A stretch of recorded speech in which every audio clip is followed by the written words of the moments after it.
నమస్తే. ఇన్నాళ్ళు నన్ను సపోర్ట్ చేస్తూ, ఎంకరేజ్ చేస్తూ మీ ప్రేమని నాకు అందిస్తున్న ప్రతి ఒక్కరికి కృతజ్ఞతలు.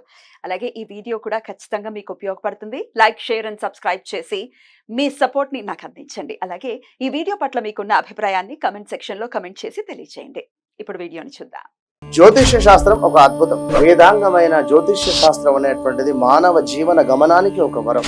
జ్యోతిష్య శాస్త్రం నీ జీవితంలో వెలుగునింపే ఒక భాష. ఆ భాష నీకు అర్థమైతే ప్రకృతి నీతో మాట్లాడుతుంది. అస్ట్రాలజీ నేర్చుకోవాలి అనుకునే వారికి అద్భుత అవకాశం. మురళీధర శర్మ గారి అస్ట్రాలజీ క్లాసెస్ అతి త్వరలో మొదలు కాబోతున్నాయి. 100% జాబ్ గ్యారంటీ. వివరాల కొరకు సంప్రదించండి. నమస్తే, వెల్కమ్ టు అవర్ ఛానల్. నేను పద్మిని. ప్రస్తుతంతో పాటు ప్రముఖ ఆధ్యాత్మికవేత్త, వాస్తు జ్యోతిష పండితులు కేఎస్ఆర్ గారు ఉన్నారు. మాట్లాడదాం. సార్ నమస్తే. సార్, లగ్నం అని రాశారు. డెఫినెట్లీ నా క్వశ్చన్ కూడా అదే. మన లగ్నాన్ని బట్టి, మన లగ్నంలో ఉండేటటువంటి గ్రహాలు ఎట్లాంటి రిజల్ట్స్ ని ఇస్తాయి? ఎందుకంటే లగ్నమే ఏదైనా ఎండ్ ఆఫ్ ది డే చాలా అక్యురేట్ గా మనకి అస్ట్రాలజీని, మన కుండలి చాట్ ని కరెక్ట్ గా చెప్పేది కదా. లగ్నం అనేది తెలుసుకోవాలి. సరే, లగ్నం కాని పక్షంలో రాశి చూసుకుంటారు చాలా మంది, చంద్రుడి ఆధారితంగా. సరే, మరి లగ్నంలో పాపగ్రహాలు లేదా పుణ్యగ్రహాలు గనక ఉంటే అసలు పాపగ్రహాలుగా వేటిని కన్సిడర్ చేస్తారు? ఈ పాపగ్రహాలు కానీ పుణ్యగ్రహాలు కానీ ఉంటే ఎట్లాంటి రిజల్ట్స్ ని ఇస్తాయి అనేది ఒక్కసారి మీరు చెప్పేది చాలా వివరంగా తెలియజేస్తారు. అయితే ఇక్కడ మనం గమనించాల్సింది ఏంటంటే కనుక, మనకి ఉన్న జ్యోతిష్ శాస్త్రం ప్రకారం అయితే కనుక ఏ లగ్నానికి కూడా వాళ్ళే, అంటే సపోజ్ ఇప్పుడు మేష లగ్నం ఉంది అనుకుందాం. సో ఈ లగ్నానికి కుజుడు, జనరల్గా కుజుడు పాపగ్రహం, కానీ మేష లగ్నానికి శుభగ్రహం అవుతుంది. సో ఇవన్నీ తర్వాత మనం అంటే ఏ లగ్నానికి ఎవరు పాప గ్రహాలు అవుతారు, ఏ లగ్నానికి ఎవరు శుభగ్రహాలు అవుతారు అదన్నది మళ్ళీ ఒక సపరేట్ అనుకోండి. ఇక్కడ ఇవాళ నేను రాసి ఈ మేష లగ్నం అనేది ఏంటంటే, సపోజ్ ఈ మేష లగ్నంలో కనుక, అంటే ఇప్పుడు రాహు కేతు ఉండేవాళ్ళు అమిత దుష్ట గ్రహాలుగా చెప్తాం. తర్వాత వచ్చేప్పుడు కొంతవరకు శని వేసుకోండి, మిగతావన్నీ తర్వాత చెప్తాం. సో ఈ మేష లగ్నానికి చెడు, మరి ఒకవేళ లగ్నంలో కనుక వీళ్ళుంటే, అంటే రాహు కేతు లేదా శని ఉంటే ఏమవుతుంది?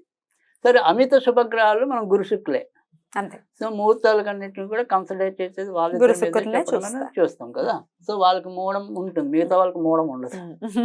సో అందుకని ఆ రకంగా మనం, అంటే ఇప్పుడు మనం ఇవాళ వరకు మనం యొక్క ఏదైతే ఉందో ఈ గోష్ఠి అనుకోండి, లేదా ఒక ఏమంటాం వాళ్ళని చైతన్యం చేయటం జాతకరీత్యా.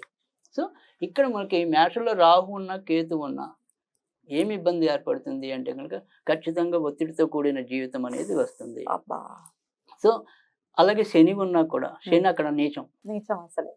సో ఖచ్చితంగా అంటే వీళ్ళు యొక్క ఏదైతే ఉంటాయో విధి విధానాలు, చేసే పనులు ఏవైతే ఉంటాయో అవి తొందరపాటుని కలిగి ఉంటే నష్టాలు తెచ్చిపెట్టేలాగా ఉంటుంది. తప్పకుండా మూర్ఖత్వం జోడవుతుంది. సో దానివల్ల ఏమంటుందంటే, ఎంత సంపాదన తెచ్చినా కూడా, అంటే సపోజ్ ఒక 10 లక్షలు వచ్చి బాగానే సంపాదిస్తాడు, ఎవరిని నమ్ముతాడు, అది మొత్తం ఆపేస్తాడు. సో ఒక్కోసారి చివరికి వాళ్ళు ఐపీ పెట్టవలసిన పరిస్థితులు కూడా వస్తాయి. పెడతారు కూడా, పెట్టేవాళ్ళు ఉంటారు ఖచ్చితంగా. బికాస్ ఆఫ్ రాహు కేతు అనేది కొంతవరకు బెటరే, పర్వాలేదు. కేతు ఏ విధంగా బెటర్ అనేది తర్వాత. బట్ ఇక్కడ వచ్చేప్పటికి ఏంటంటే రాహు శనితో చాలా ఇబ్బంది అనేది ఉంటుంది. తర్వాత ఇదే రాహు చోట ఇక్కడ మళ్ళీ గురుడు లగ్నంలో ఉన్నా కూడా మంచిది కాదు, ఉండకూడదు. గురు చండాల యోగం అవుతుంది కనుక వాళ్ళిద్దరికి మంచిది కాదు. అదే రాహు శుక్రుడు ఉంటే కొంతవరకు బెటరే. సో కానీ అదే మళ్ళీ గురుడు రాహు అయితే ఉండకూడదు ఇక్కడ లగ్నంలో. సో ఏ రకంగా నష్టం అంటే ఇందాక చెప్పుకున్నాం. ఇక్కడ ఒకవేళ ఇన్కేస్ శని కూడా కూడి ఉంటే కనుక తప్పకుండా ఇందాక చెప్పిన మూర్ఖత్వం మరింత పెరుగుతుంది. సో లగ్నంలో శని ఎప్పుడు కూడా ఎంతో కొంత తామస గుణం ఇవ్వటం అనేది ఉంటుంది. పైగా ఇక్కడ కుజుడు కనుక ఇక్కడ మకరంలో మంచి బలంగా ఉన్నాడు అనుకోండి, ఈ తామసం అనేది ఎలా ఉంటుందంటే, ఒకవేళ వాళ్ళది పుట్టిన ఏమంటాం పరిసరాలు, వాతావరణం బాగుండకపోతే ఒక్కొక్కసారి పెద్ద పెద్ద కేసుల్లో కూడా ఇరుక్కోవచ్చు. అంటే శని కవితల్లో చేసే తప్పులు. సో ఖచ్చితంగా రాహు కేతు, ముఖ్యంగా రాహు అనేదానికి శని అనేదానికి మంచిది కాదు. కేతు ఉంటే ఏమవుతుంది అంటే కనీసం కొంత పాప భీతి ఉంటుంది. ఏదైనా సరే మనం చెడు వెళ్దాం అనుకున్నా కూడా వాడికి మనం హాని కలిగించడం, అంటే ఎప్పుడు కూడా ఆయన మోక్షకారకుడు, తర్వాత ఆలోచన కారకుడు కేతు ఎప్పుడు కూడా. రాహు ఏంటంటే గుడ్డిగా వెళ్ళిపోతూ ఉంటాడు, ఒక మైసభ లాంటిది, ఎప్పుడు పడేస్తూ ఉంటాడు, ఎప్పుడు బాగు చేసేస్తుంటాడో తెలియదు. కనుక రాహుతో ఇబ్బంది ఉంటుంది, కానీ కేతుతో మీకు ఆ రకమైన ఇబ్బంది చాలా తక్కువ. తక్కువ. అంటే ఏదైనా ఆయన చేయాలనుకున్నది ఏంటంటే ముక్కుసూటిగా ఉంటుంది అనుకోండి. అంటే భార్యాభర్తల కాపురాన్ని చీల్చేయాలంటే అక్కడ చీల్చేస్తాడు. ఇలా రాహులా సాగదీ జీడిపాకాలు ఉండవు. జీడిపాకాలు ఉండవు. సో కొట్టామా తెచ్చామా అంతే. అదలబాటు అది లీవ్ ఆర్ డై అంతే. సో అందుకని మనకి పర్వాలేదు, కేతు అంత ఇబ్బంది కాదు. ఈ రాహు శనితోనే అక్కడ ఇబ్బంది మనకి. ఇంక ఒకవేళ సరే వీళ్ళిద్దరూ లేకుండా శుభ్రంగా చక్కగా గురుడు గాని శుక్రుడు గాని ఉన్నారు, శుభగ్రహాలు ఉన్నాయి, చాలా మంచిదే.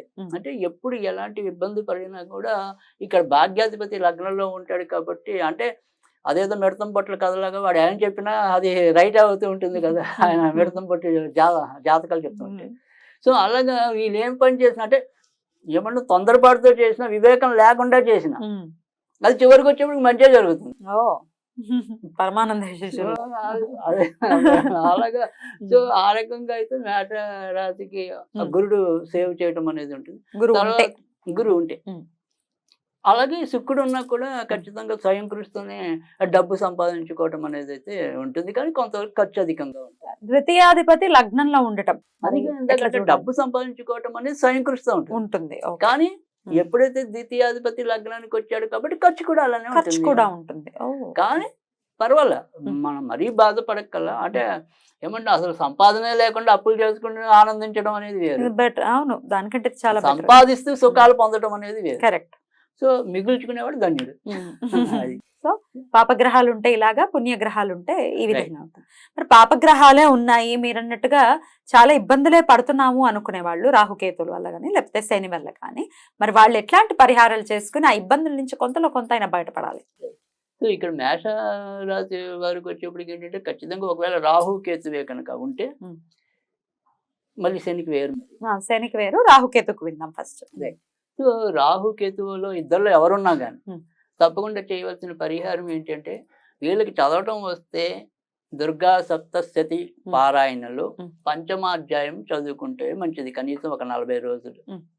అది పంచమాధ్యాయం అంటే దాంట్లో వచ్చే మొదటి శ్లోకం ఏదైనా సరే అది అందరికీ తెలిసిందే. ఏ దేవి సర్వభూతేషు శక్తి రూపేణ సంస్థిత నమస్తస్తే నమస్తస్తే నమస్తస్తే నమో నమః.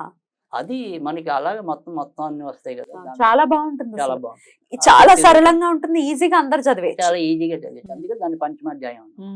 సో ఆ పంచమాధ్యాయం కనుక పఠిస్తే అలా 40 రోజులు అలా పెట్టుకుని వాళ్ళు ఒక లెక్క ప్రకారం పెట్టుకుని చదివితే కనుక చాలా అద్భుతమైన ఫలితాలు వాళ్ళు పొందడం అనేది అయితే ఉంటుంది. రోజుకోసారి చదవమంటారా? అంతేగా, రోజుకి ఒకసారి పంచమాధ్యాయం అలా 40 రోజులు కానీ ఒక వాళ్ళ ఇష్టం ఒక 6 నెలలు కానీ, కనీసం మండలం ఉంటాం మనం ఏదైనా సరే. సో అలా మండలం ప్రకారం ఒక పెట్టుకుని చేస్తే కనుక తప్పకుండా బాగుంటుంది వాళ్ళకి. మనం చేసుకున్నటువంటి పాప పుణ్యకర్మలే. సరే, ఇక పాపగ్రహాలు ఉంటే కనుక ఎట్లాంటి పరిహారాలు చేసుకోవాలి అనేది చాలా బ్యూటిఫుల్ గా ఎక్స్ప్లెయిన్ చేశారండి. కృతజ్ఞతలు. ఇక నెక్స్ట్ ఎపిసోడ్ లో వృషభ లగ్నం గురించి మాట్లాడుకుందాం అండి. థ్యాంక్ యూ సార్, నమస్తే.